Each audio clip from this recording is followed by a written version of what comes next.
suis Charlotte, je suis en fin de cursus de naturopathie et réflexologie. J'ai pris un grand tournant dans ma vie et aujourd'hui j'ai à cœur de pouvoir partager avec vous tout ce que je découvre, tout ce que j'apprends donc dans ce parcours-là. Aujourd'hui j'avais envie d'aborder un sujet avec vous qui est un sujet d'actualité puisqu'on en entend beaucoup parler vis-à-vis de ce qui se passe aux États-Unis. Mais je voudrais pas qu'on oublie aussi que finalement en France apparemment le droit à l'avortement n'est pas quelque chose de complètement acquis puisqu'on en a beaucoup entendu parler pendant les dernières présidentielles. C'est une question qui revient assez souvent comme si ce n'était pas quelque chose d'acquis et qui pouvait être remis en question. Donc je trouve ça important de pouvoir partager à ce sujet-là, de vous donner mon point de vue puisque c'est quelque chose que j'ai vécu très récemment. Et de pouvoir peut-être aider certaines personnes qui pourraient se sentir seules, abandonnées ou complètement perdues face à cette situation. Je pense que c'est vraiment un événement qui n'est pas forcément facile à vivre, dans lequel on peut vite se sentir seul. Et donc j'avais envie de pouvoir vous partager à ce sujet-là. Je voulais aussi faire un parallèle avec la naturopathie puisqu'on entend beaucoup parler de l'accompagnement à la procréation, l'accompagnement à la grossesse, etc., la parentalité. Mais je trouve que c'est important en fait aussi de replacer la naturopathie au cœur de ce genre d'événement-là puisque ça peut énormément aider et moi ça m'a beaucoup aidé. Pour commencer, je vais simplement vous donner en fait les démarches en France de savoir comment ça se passe puisque ça c'est quelque chose qui n'est pas du tout évident et dont on n'entend pas beaucoup parler, on ne nous donne pas forcément d'informations, il faut vraiment aller à la pêche aux informations et clairement quand on se retrouve face à ça, on n'a pas envie d'aller sur les forums, voir les différents avis et tout, ça reste un peu compliqué. Donc il faut savoir qu'il y a un truc qui s'appelle le planning familial, donc je crois que ça s'appelle toujours comme ça ou ça a peut-être changé de nom, mais en tout cas j'ai tapé planning familial sur Google, j'ai trouvé celui de ma ville et je les ai contactés et franchement j'ai eu un très très bon accueil. La personne vraiment m'a donné des contacts très intéressants puisque en fait eux ils n'avaient pas de médecin sur place pour pratiquer les IVG, donc ils ne font pas ça, simplement ils aident les gens à s'orienter. Et ce que je ne savais pas en fait, c'est que les sages-femmes peuvent le faire, les médecins généralistes aussi, et bien sûr aux urgences gynécologiques en fait des hôpitaux. Donc en fait il y a plusieurs moyens. Moi je suis passée avec une sage-femme puisqu'en fait elle faisait aussi les échographies, donc ça permettait d'avoir les deux en même temps, mais je vais vous expliquer pourquoi. Et du coup j'ai découvert aussi grâce à la sage-femme qu'en fait on pouvait trouver des rendez-vous sur Doctolib simplement en tapant IVG médicamenteuse, échographie, etc. Donc vraiment en fait il y a des outils et même voilà, avec Doctolib on peut quand même trouver qui peut nous aider, etc. Il n'y a pas de liste en fait, donc on ne peut pas trouver vraiment, il n'y a pas un annuaire, donc il faut se débrouiller un petit peu comme ça. Donc moi je suis passée par une sage-femme donc, qui faisait les échographies en même temps puisque ça évite en fait d'aller faire les échographies en dehors puisque sinon ça va vous faire plus de rendez-vous. Sachant que vous êtes obligé de faire déjà 2 rendez-vous avec le praticien pour donner 2 fois votre choix, donc être sûr que vous n'avez pas changé d'avis et être sûr que voilà, vous savez où est-ce que vous allez et que c'est une décision donc mûrement prise et ça c'est légal, donc vraiment c'est obligatoire de faire ces 2 rendez-vous là avec le praticien. Donc la première fois elle va faire en fait une lettre pour donner votre choix, en fait votre décision de faire cette IVG et la deuxième fois donc on pourra avoir la prise de médicaments. La prise de médicaments se fait jusqu'à 5 semaines. Du coup ça peut être maximum jusqu'à 7 semaines après les règles, ça dépend en fait de la date de la procréation. Donc c'est un délai qui est quand même assez court. Au-delà vous serez obligé d'aller vous tourner vers les urgences donc gynécologiques à l'hôpital ou en clinique pour avoir une IVG donc par aspiration. En France on a quand même la chance que ce soit pris en charge. Attention, il y a quand même quelques petits frais annexes qui peuvent passer par-ci par-là si vous ne passez pas par l'hôpital, notamment par exemple pour les échographies où ça va être une trentaine d'euros l'échographie. Moi j'ai dû en faire 2. Les prises de sang c'est moins de 10 euros, mais pareil j'ai dû en faire 2. Donc finalement voilà, mis bout à bout ça peut quand même coûter un petit peu, donc c'est quand même important de le préciser. Ça dépend aussi si vous avez une mutuelle et si vous êtes bien remboursé, etc. Pour ce genre d'actes-là. Le fait de passer par une sage-femme, c'était déjà assez intéressant. Il faut quand même savoir que les sages-femmes peuvent aussi faire un suivi gynécologique et certaines même peuvent vraiment vous prescrire votre contraception, etc. Pas toutes, ça dépend, mais c'est vrai que c'est intéressant d'avoir un suivi avec une sage-femme quand on envisage d'avoir un enfant plus tard, puisque si vous avez une gynécologue qui n'est pas obstétricienne, elle ne pourra pas vous suivre durant la grossesse et finalement c'est un peu dommage, voilà. Après, ça dépend bien sûr de ce que vous voulez dans la vie, mais il faut savoir que ça existe et que parfois, quand on a du mal à trouver une gynécologue, en fait, on peut aussi s'adresser à une sage-femme pour ce genre de suivi-là. Pour du coup, ce qui concerne tout le processus, je vais pouvoir tout vous raconter puisque forcément, donc ça m'est arrivé et je n'ai pas fait la version simple. Je suis vraiment allée au bout du bout de l'expérience. Donc aujourd'hui, je suis vraiment capable de vous expliquer de A à Z comment ça se passe. Donc bien sûr, comme je le disais tout à l'heure, il faut faire 2 rendez-vous avec le praticien donc pour expliquer votre désir de mettre un terme à cette grossesse. Il faut que sur au moins une échographie, on voit l'embryon et il faut également faire une prise de sang pour voir le taux de bêta-HCG pour vérifier que vous êtes bien enceinte et depuis quand. À partir de là, donc à la 2e consultation, quand on a toutes ces informations-là, vous pouvez prendre le premier cachet avec le praticien, donc que ce soit la sage-femme, le médecin ou autre.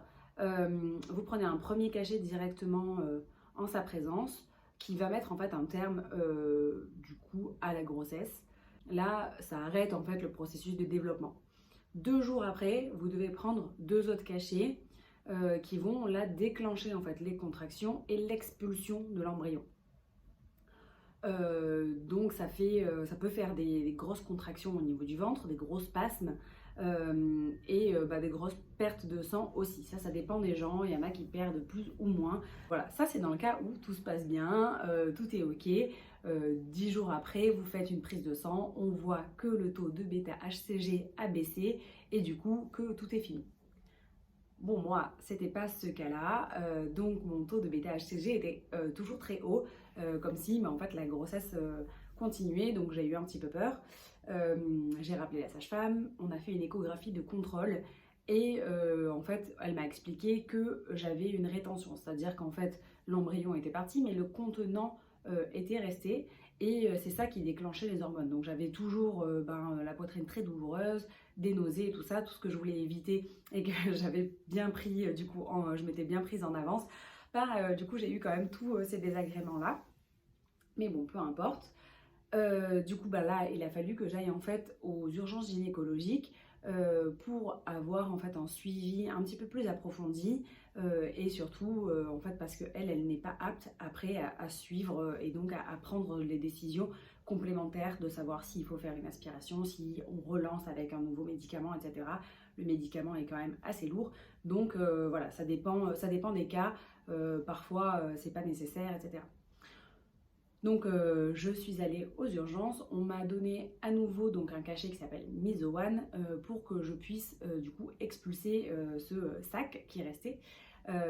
Malheureusement du coup je n'ai pas perdu de sang et j'ai eu très peu mal au ventre, donc voilà, c'était encore un échec. Donc je suis retournée à l'hôpital, il m'avait déjà donné un rendez-vous pour faire une échographie de contrôle. Donc j'ai fait l'échographie de contrôle, ils ont bien vu que du coup tout était toujours en place et il a fallu donc que je me fasse opérer, si je puis dire. En fait, il y a eu une intervention, pas d'incision, c'est vraiment quelque chose d'assez simple.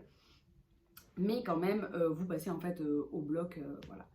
Donc ça a été très rapide. Honnêtement, moi j'étais à l'hôpital Beaujon du coup à Clichy, puisque j'habite en région parisienne, donc c'était pas très loin de chez moi. J'y suis allée donc le 5 matin pour faire tous mes contrôles. Ils m'ont rappelé dans l'après-midi pour demander de venir faire un test PCR puisque c'était trop tard pour le faire ailleurs dans un labo.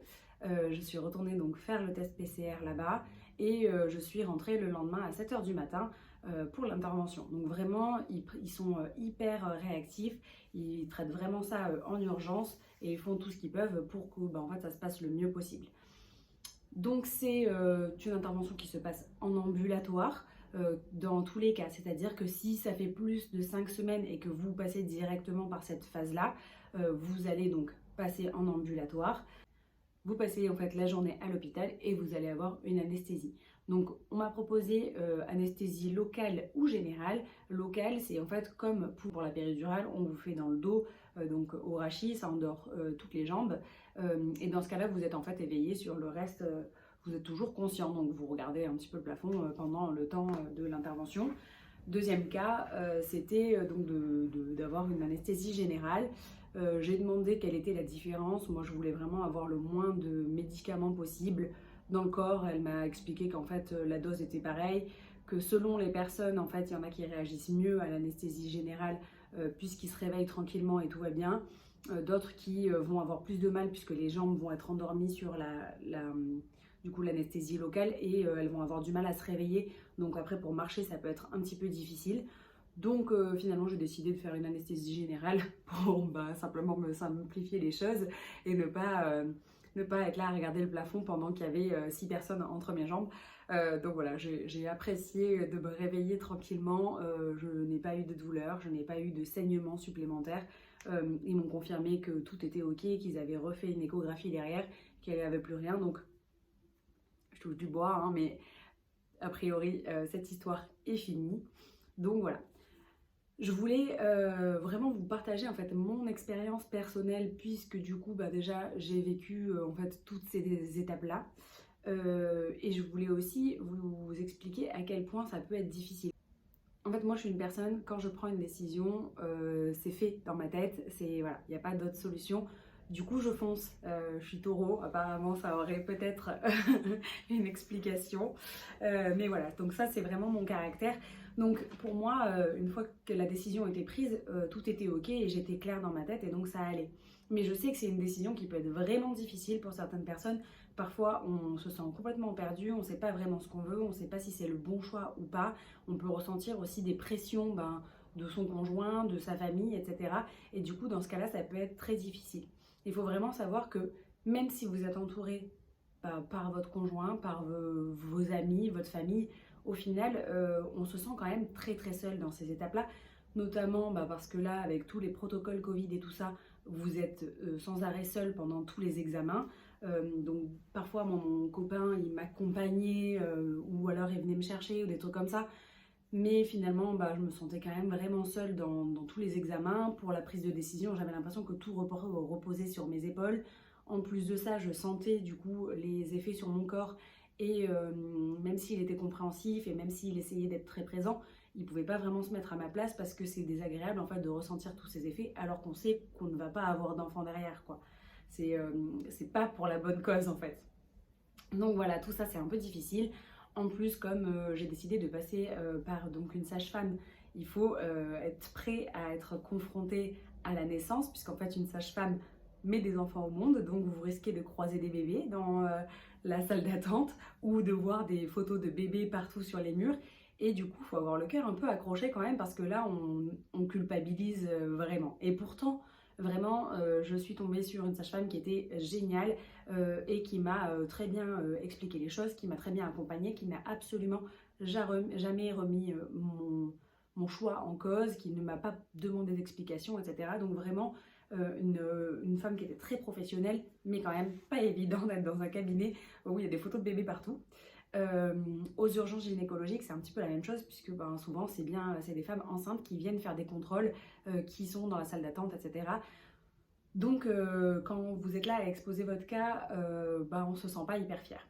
Maintenant, il y a une phrase que je me suis dite et qui vraiment m'a aidée énormément parce que je me sentais hyper égoïste, notamment parce que j'ai 33 ans et que je sais que je veux des enfants. Donc je me suis dit, mais en fait c'est hyper égoïste ce que tu fais. Mais en fait, avoir des enfants, c'est déjà un acte qui est très égoïste. Quand on allume la télé, on nous parle de pandémie, de guerre, de réchauffement climatique. Et honnêtement, qui voudrait avoir un enfant dans ces conditions-là? Personne en fait, c'est genre l'apocalypse dehors. Donc quoi qu'il arrive, en fait, c'est une décision égoïste. que vous souhaitiez continuer votre grossesse ou l'interrompre. Donc personne ne peut vous dire ce que vous devez faire. Vous êtes la seule personne à savoir si c'est la meilleure solution pour vous ou pas. Et surtout, ne laissez personne décider à votre place. Puisque, en fait, c'est pas un acte honteux, c'est parfois un acte nécessaire. Personne n'est à votre place, personne n'est dans votre vie, et personne ne saura si pour vous c'était le meilleur moment ou pas d'avoir cet enfant. Donc voilà, vraiment, en tout cas, je pense que c'est important de déculpabiliser les femmes ou toutes les personnes porteuses d'utérus à qui ça peut arriver. Et j'espère aussi que cette vidéo pourra aider tous les partenaires de ces personnes-là, puisque du coup, ils pourront peut-être comprendre un peu mieux comment réussir à les entourer et à les accompagner, malgré qu'en fait, les législations, etc., mettre cette barrière, puisqu'on n'a pas le droit d'accompagner et tout ça. Enfin voilà, petite parenthèse pour vraiment vous déculpabiliser, parce que en fait, c'est un droit fondamental. Et aujourd'hui, personne ne peut nous dire si c'est bien, si c'est mal. On n'a pas besoin de l'avis de qui que ce soit. Enfin voilà, chacun fait ce qu'il veut en fait. Et moi, je vais jamais juger quelqu'un qui a 5 enfants, même si je trouve ça beaucoup trop. Du coup, je veux dire, je pense que personne ne devrait me juger pour les choix que je fais pour ma propre vie. Donc voilà, je vous souhaite exactement le même état d'esprit et la même liberté. Voilà. N'hésitez pas par contre à parler autour de vous de tout ce qui se passe dans votre tête, de tout ce que vous ressentez, parce que en fait les gens ne peuvent pas le deviner. Et si vous avez besoin d'être entouré, c'est bien à ce moment-là.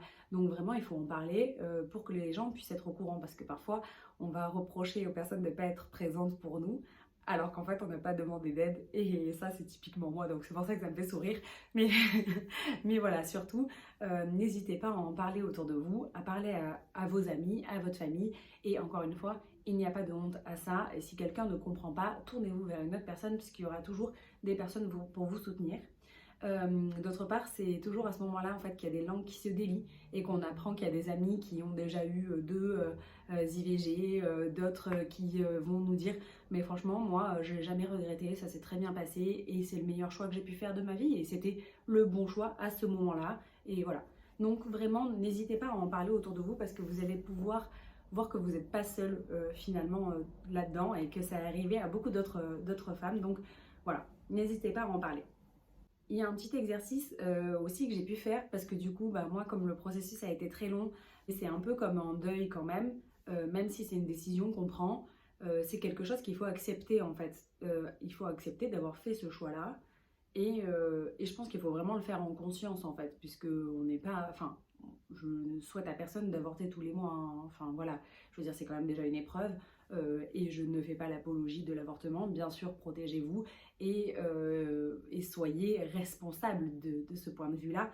Mais bon, c'est des choses qui peuvent arriver, et quand ça arrive, je pense qu'il faut vraiment mettre une intention particulière sur cet événement-là pour comprendre ce qui se passe à l'intérieur de nous, de notre tête, etc., comprendre comment on le vit. Et du coup, j'ai eu besoin en fait d'écrire sur un cahier ce que je ressentais. Ça m'a permis vraiment de... J'aime bien utiliser cette expression-là, de dire de vider mes poubelles émotionnelles. Donc j'écris de façon automatique, c'est-à-dire que vraiment c'est ma main qui écrit et j'essaye de ne pas réfléchir pour ne pas me mettre d'entrave, parce que je sais que si je commence à réfléchir, à analyser ce que je suis en train de dire, des fois je peux culpabiliser, je peux avoir un peu honte et donc je vais changer les phrases. Non, le but c'est vraiment que ça sorte comme en fait comme on a besoin, et donc la main fait le travail tout seul, et quand ça s'arrête, c'est que là c'est bon, on a fait le travail. Vous pouvez l'écrire sur une feuille et la jeter à la poubelle où vraiment vous avez l'impression de vous en être débarrassé. Vous pouvez l'écrire sur un cahier et revenir dessus plus tard peut-être, parce que vous en aurez besoin. Mais cet exercice vraiment fait beaucoup de bien pour déjà comprendre ce qui se passe à l'intérieur de nous, les émotions qu'on a, et pour les accepter, parce que c'est quelque chose qu'il faut accepter pour vraiment pouvoir avancer. Donc voilà, je vous conseille ce petit exercice-là, c'est facile à faire et vous verrez que ça vous fera vraiment beaucoup de bien. Maintenant, je voulais aborder un côté plus naturel et du coup comment on peut accompagner de ce côté-là. Donc bien sûr grâce à l'exercice déjà d'écriture qui va beaucoup aider, la méditation et des exercices même d'auto-hypnose peuvent aider le jour J, par exemple quand vous faites la prise de médicaments, où là c'est vraiment important de se laisser aller, en fait de se détendre et vraiment ne pas se retenir, ne pas se contracter et essayer de vivre le moment le plus tranquillement et le plus sereinement possible pour que ça passe mieux en fait. Parce que si vous êtes super stressé et contracté et tout ça, en fait votre corps il va être comme bloqué et du coup vous ne pourrez pas juste relâcher l'embryon naturellement et tranquillement. Donc vraiment essayez de vous détendre le plus possible. Faites ce qui vous plaît, mangez ce qui vous plaît, écoutez la musique qui vous plaît, regardez ce qui vous plaît et méditez, reposez-vous, respirez, voilà, trouvez quelque chose qui vous fasse du bien et ça c'est vraiment important de se faire du bien en fait ce jour-là pour être dans les meilleures conditions possibles. Voilà. Jour J, du coup, donc comme je vous ai expliqué juste avant, ça va vous provoquer des contractions en fait pour expulser l'embryon et ça peut être donc très douloureux ou même moyennement douloureux, mais en général c'est pas très agréable. Donc vous prenez le médicament et déjà quelques heures après vous sentez en fait que ça commence à bouger dans votre ventre, que ça commence à tirer, etc. Le truc que j'ai trouvé super efficace, c'est la décoction de gingembre. Donc en fait simplement vous prenez une racine de gingembre fraîche, donc vous coupez, vous enlevez la peau, vous coupez en petites rondelles, vous faites ça bouillir 10 minutes dans l'eau, vous coupez, vous mettez à couvert 10 minutes de plus, vous laissez infuser comme ça et ensuite vous le buvez donc chaud et ça va vous faire du bien. Moi je pose la tasse directement sur mon ventre comme ça, en plus de ça, ça me réchauffe et c'est parfait. Après d'ailleurs j'ai utilisé des bouillottes, donc j'ai des bouillottes avec des graines de lin à l'intérieur parce que c'est celles qui gardent le mieux la chaleur pour moi. Vous en avez en plastique sinon bien sûr, dans lesquelles vous mettez simplement de l'eau, mais je trouve que ça refroidit plus vite. Vous en avez aussi en noyau de cerisier, enfin voilà, il en existe toute une tonne. Vous choisissez celle que vous voulez et ça vous l'appliquez sur votre ventre et en fait la chaleur va vraiment permettre d'assouplir les tissus et d'avoir un afflux sanguin plus important qui va vous aider en fait dans cette démarche là. Donc vraiment la bouillotte c'est top. Et ça en fait vous pouvez même l'utiliser quand vous avez des problèmes de digestion, quand vous avez trop mangé, quand vous avez trop bu la veille, quand vous avez pris des médicaments, vous mettez sur votre foie et ça aide votre foie aussi à évacuer. Donc voilà. Vous pouvez également vous faire des automassages. Les automassages, on va les faire toujours dans le sens du coup des aiguilles d'une montre, donc puisque c'est le sens de la digestion. Même si là on n'est pas sur de la digestion, on est d'accord, mais c'est vraiment le sens naturel, comme ça on ne va rien dérégler. Vous pouvez utiliser de l'huile essentielle de basilic pour ça, avec de l'huile végétale. Donc vous mettez vraiment 2 gouttes d'huile essentielle dans votre main, vous rajoutez un peu d'huile, hop, et on vient masser le ventre. Donc au début on va essayer de faire des mouvements qui vont être très amples, très doux, et puis vous allez pouvoir venir un petit peu plus du coup en appui grâce au talon de la main, donc tout autour du nombril. Essayez de vraiment appuyer mais avec lenteur quand même pour ne pas être trop agressif. Et si vous avez après des points de tension, vous pouvez venir un petit peu plus en précision grâce au bout des doigts. Donc vraiment sur travailler en fait comme ça par des petits mouvements de rotation là où vous avez des douleurs un petit peu plus. Essayez de suivre les mouvements du corps, donc peut-être de faire redescendre donc vers le bas du corps comme ça pour voilà, aider en fait à évacuer plus naturellement. Toujours des mouvements donc qui vont être doux, même si vous pouvez aller en profondeur, toujours des mouvements lents et plutôt doux. Donc après cela, vous allez voir que de toute façon les hormones sont toujours là, donc vous pouvez avoir des nausées, vous pouvez avoir la poitrine qui est super gonflée, vous pouvez avoir une humeur horrible, avoir envie de pleurer tout le temps. Et pour réguler en fait les hormones, moi j'avais pris en fait différentes plantes. Lâcher les millefeuilles, la sauge et le framboisier, donc ça vient réguler donc les hormones. Donc ça j'ai fait simplement infuser les feuilles, j'ai fait bouillir 5 minutes, 10 minutes infuser et après hop on filtre et on le boit. Et ça vous pouvez boire par exemple une tisane par jour et ça va vraiment vous aider donc à réguler vos hormones et à revenir à la normale après tout ce processus d'extraction. Ce que je peux aussi vous conseiller, une fois que vous êtes sûr que tout est ok, que tout est évacué, que tout va bien, c'est la bouillotte, encore une fois, mais là sur votre foie, donc vraiment juste sous les côtes, ici du côté droit. vous avez le foie et là vous pouvez appliquer tous les soirs 20 minutes une bouillotte chaude. Ça va vous aider en fait à évacuer les déchets médicamenteux. Donc encore une fois, le Miso-One et les cachets qu'on vous donne, c'est des médicaments qui sont plutôt hard. Si vous faites l'intervention, on vous donne aussi du Miso-One juste avant. Après, vous avez l'anesthésie. Donc encore une fois, vous allez avoir beaucoup de médicaments donc, dans le corps. Donc c'est très bien de pouvoir aider votre foie en fait, à faire son travail. Vous n'avez pas besoin de faire une détox, parce qu'on parle souvent de détox, etc. Oublions la détox. On n'est plus dans le printemps en médecine traditionnelle chinoise. On finit les détox. Donc on n'en fait pas n'importe quand, n'importe comment. Attention à la détox. J'ai déjà fait des posts là-dessus, des articles, une vidéo. Donc vraiment, la détox, c'est pas tout le temps. Mais par contre, vous pouvez très bien donc aller simplement poser la bouillotte sur le foie, ça va aider, il va y avoir un afflux sanguin du coup dans le foie et ça va l'aider, en fait, il va pouvoir faire son travail de façon beaucoup plus efficace, beaucoup plus rapide et surtout être plus performant. Parce que le foie c'est vraiment une usine, il a 10 000 tâches, donc voilà, si on peut lui faciliter la vie, c'est très bien, on n'a pas besoin juste d'aller l'épuiser en faisant des détox tous les mois, non, pas du tout. Voilà. Je pense que je vous ai donné tous les conseils que je pouvais vous donner pour accompagner de façon la plus sereine un IVG, pour vraiment vous expliquer aussi mon point de vue parce que je trouvais que c'était important de pouvoir partager à ce sujet-là. Vous pouvez évidemment me laisser des commentaires juste en dessous et vous pouvez me contacter sur mon compte Instagram si vous avez besoin de parler un petit peu plus et que vous avez des questions, si vous vous sentez pas très bien face à un choix, si vous avez des difficultés, en tout cas n'hésitez pas à me contacter et ce sera avec grand plaisir que j'échangerai avec vous.